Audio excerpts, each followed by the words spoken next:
Hey, it's Steve Cochran. This is live from my office. And before we get to today's episode, which frankly is a depressing topic and a depressing week, but important things that need to be said, I'll remind you that we do have some laughs and some laughs coming up. Mike Toomey, the hilarious Mike Toomey from Channel 9 in the morning and his own show on the weekends that we'll talk about when those guys, Mike Toomey and Tim Benker, join me on this podcast. Mike Toomey, Tim Benker, and me together for a show we're calling What Happened to Steve Cochran? It's November 15th. It's at the Copley Theater in Aurora, right across from the legendary historic Paramount. And it's a beautiful theater. They've redone it. It's got the feel of a comedy club, but it's in a theater. It's a special place. We're doing two shows, one at 5, one at 8. So you got a couple of options there. And it's easy to get tickets. Just Google Copley Theater, Steve Cochran, or go to Paramount Theater, Paramount Arts, I believe, .com, and you can get it right there. Either way, we'll link the proper link in the show notes. But I'm glad you're here. The reason I am doing something a little different here, not only changing studios, we're live from my car. We're doing this because it's got to be talked about. I made a point of not talking about guns and the gun issue as much as possible in my 40 years on the radio because it was a no-win subject. But I've also tried to stick by the notion that if you're lucky enough to have a public platform, as I've had for a long time, you ought to do something good with it. So whether you agree or disagree with what I've said before or what I'm about to say, I think there's important stuff here for you to hear. And if you're still here already, I think you're the type that's probably going to listen. If you prefer the written form, a lot of what I'm going to say to you here appears in my latest Substack. If you go to Substack and Steve Cochran, you can find the latest there. And the topic and the subject line for the Substack and for this podcast is simple. Is this the America we want? Because we have a gun problem. We have a mental health problem as well. And we have a social media problem. And we're not addressing any of them. This is an American problem because of all of the developed countries in the world, we are dead last in this. We're the only country where we have regular mass shootings. We're the only country where people are no longer surprised about mass shootings. People are appalled around the world. Major laws have been changed around the world when a mass shooting has occurred. In our country, we've decided to get more guns and more guns than ever before. We have twice as many guns in this country by estimate than we have people in this country, men, women, children, babies, double the number. It's distressing and depressing. And, we don't have to live this way. Is this the America you want? You want to wake up tomorrow and find out it happened closer to home? Because it could happen to any of us. And I'm sick of it. Our leaders are massive failures. Both parties have failed. We, the people, have failed as well in holding them to account. And now you got a loud mouth, a loud voice, to be fair, on the right, who is murdered. It's something that has to stop. And nobody should be shocked, I guess, that we've gone to a next level of violence. And we have political violence now that makes it feel sort of like 1968, I suppose, if you're old enough to remember that. I was just a little kid. But I remember when Martin Luther King died. And I remember when Robert Kennedy was assassinated. I was 7 years old. But I remember it because I was a little news nerd. And I remember the grown-ups talking about it. And talking about, is America over then? And that was 58 years ago, 57 years ago. And here we are. Things are supposed to improve over time. But political murder, and in this case, with Charlie Kirk, is it political murder or is it another random lunatic? The Charlie Kirk murder I'm talking about in particular. What I do know is this, like all the other killings, this will fade away because that's how we do it. Unless we grow up and change it, this will just drift into the past as the others have as well. Look at where we've been and tell me that this is going to be different. Columbine, 1999. 12 dead and 1 teacher killed. The results afterwards: outrage, shock, hand-wringing, and copycats. Copycats to come. Fast forward to 2007 at Virginia Tech, you had 33 dead and 23 injured. The result there was better college campus security for things like this, better services on campus for mental health issues as well. But it doesn't mean it's the last one, and it doesn't mean there won't be more in college campuses. 2012, you'll likely remember Aurora, Colorado, a late night showing of a brand new movie, and the doors were locked. A gunman opened fire, 13 killed and 70 injured. There were some stronger state gun laws that were put into play at that point by the state of Colorado. There was a focus on better emergency response in public spaces, but it didn't stop things. In 2012, and frankly, I could stop this list right here, because 2012, you had, to my mind, the single most shocking, depressing event, the Sandy Hook murders. 26 people were killed, 20 of them 6 and 7-year-old first graders, murdered. The result: major lawsuit against gun makers, enhanced public school security, the beginning of the end of Alex Jones, but even that wasn't enough. 2016, the Pulse nightclub in Orlando, 50 dead, 58 injured. You had the horror in Vegas in 2017, 60 died, over 400 injured. Parkland, Florida, 2018, Marjorie Stoneman Douglas School, former student kills 17, injures 18 more at his old high school. The result there: high school activism, and nothing else changes. Pittsburgh, Pennsylvania, worshipers at a synagogue.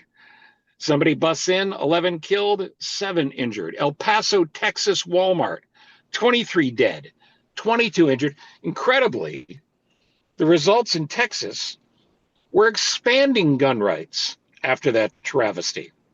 Walmart did the right thing. They stopped selling handguns and ammunition at that point. 2022, Uvalde, Texas, another horrible school killing. 22 dead, 18 injured, a massive failure by the police when they arrived, waiting, was it an hour to go in? It was an incredibly long period of time. But that proved to be the trip lever for something called the Bipartisan Safer Communities Act, the first legitimate gun legislation passed in 30 years. And that was the Biden White House that got that done. It all comes down to the same thing, however, even with that list, and that's only a partial list: big talk and small changes. And while some action was taken in each of those events, there's always pushback and there's always the same arguments that come into play. It's a mass shooting, followed by the public outraged and demanding change. The far left screams, "Take away the guns," and the far right offers thoughts and prayers, and then goes into the stall, waiting till the story goes away. The media moves on, and nothing changes. You know, even with those few events and that disgustingly long list, the progress has been truly slight, and things become more tragic. Again, I'm stuck on the Sandy Hook story. First graders, precious, innocent children, shot and killed. And we're still here, waiting for the fix. Not even the murders of little kids was enough to move these soulless, elected, alleged leaders in Congress to stop protecting themselves and start protecting the people that voted for them and the people of America.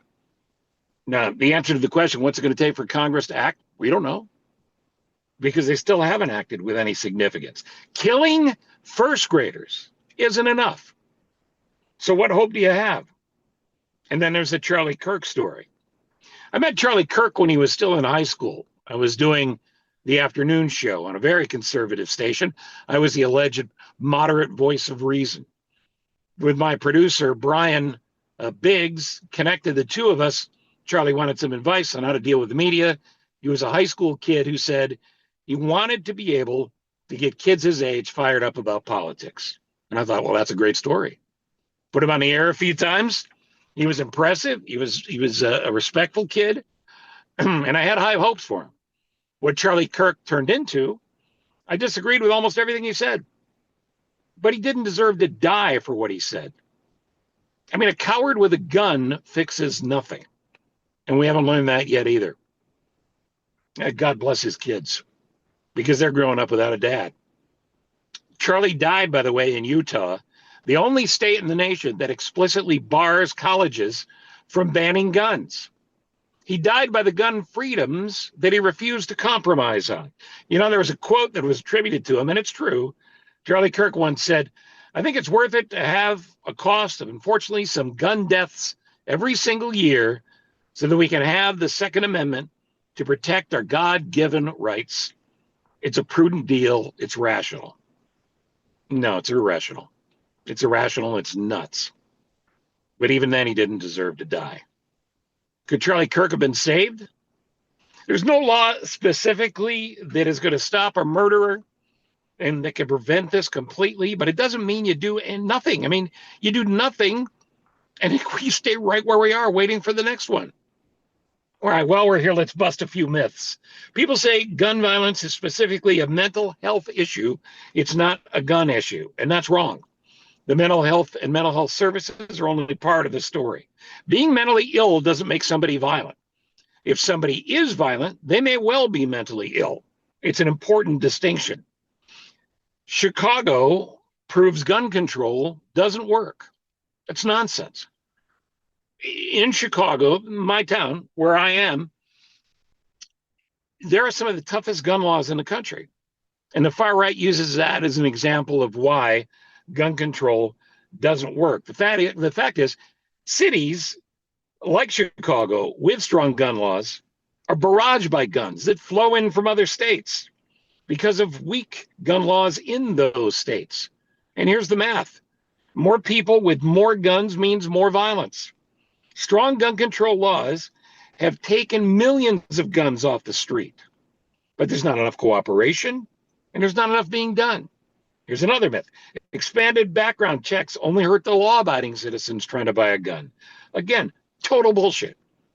Attempts to buy guns are stopped every day by laws preventing them from getting those guns.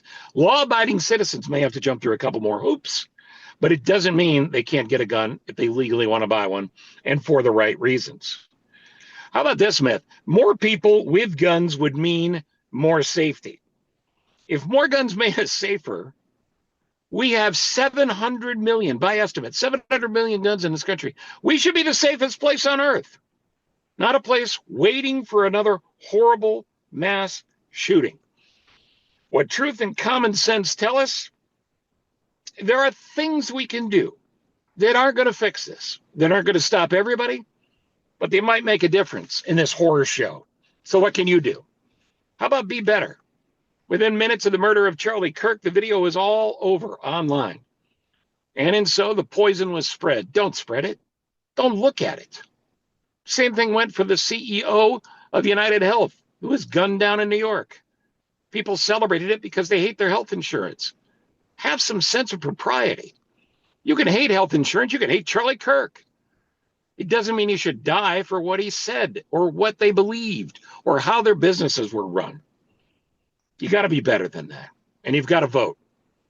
If there was a flush handle in Congress and I could find it, I'd hit it for you. But you have to show up to vote, and you have to show up to the primaries. People who go, oh, I can't believe we ended up with these two candidates. It's because you don't vote in the primaries. The primaries are controlled by the far right and the far left. When there's 20% of the people that show up, and that's about average around the country, for primary votes, that's how you end up with the two people that make it such a bad choice. You've got to vote, and you've got to vote in the primaries. Because here's the deal. Social media has to be stopped. And I don't mean shut it off. I mean regulate it. Billions and billions and billions of dollars are made by social media companies, and they're never held to account. Congress has stood by and watched while giant social media companies have gotten bigger, and we've seen cyberbullying, trust crushing, hate amplifying as a business model over and over again. All of these social media companies, from Facebook to the newest that we've yet to hear about, need strict regulations to abide by, to knock down the poison, and to find a way and develop the technology to do it when it's put out there. There's regulations around the world that work. We have to end Section 230 protection. We have to mandate transparency. And you've got to pass legislation that might even be similar to the EU's Digital Services Act. Easy to Google, look it up. The Washington acceptance of what the gun lobby has shoved down their throats is all you need to know. And if you need help finding the worst of the worst, check the show notes as well. I'll put an Open Secrets link up. That's a group that helps identify politicians not getting the job done. Your state matters too. It's not just Washington.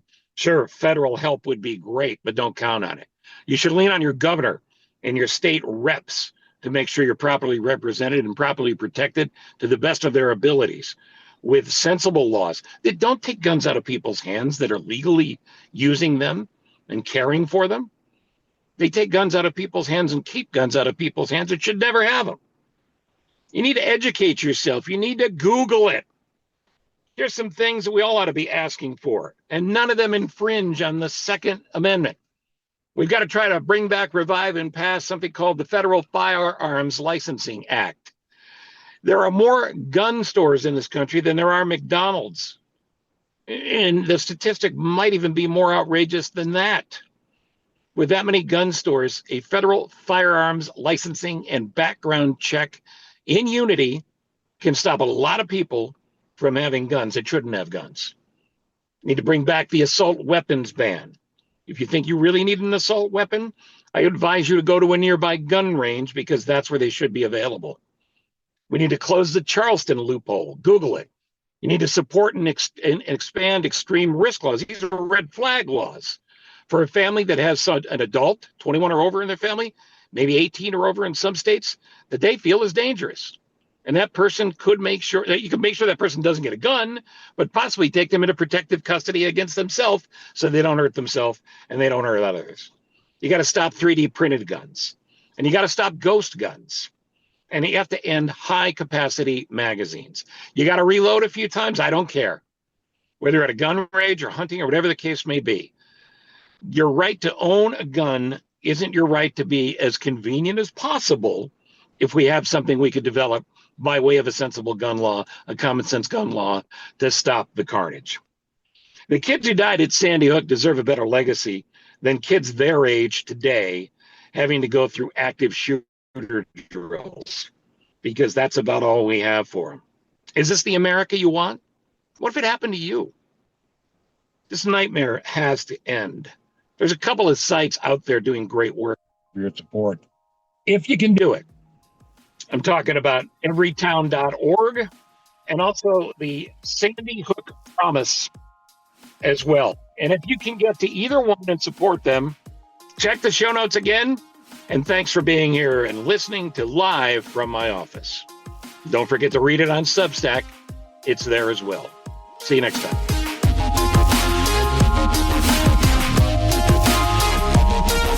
Thank you for listening to Live from my office, a service of Monkey Run Productions. All rights reserved. The podcast is hosted by Steve Cochran, and it's mixed, edited, and produced by me, Ross Cochran. Steve is available for corporate speaking gigs. He would love to MC your event, and occasionally, he's funny. Thank you for listening. Head to cochranshow.com for more.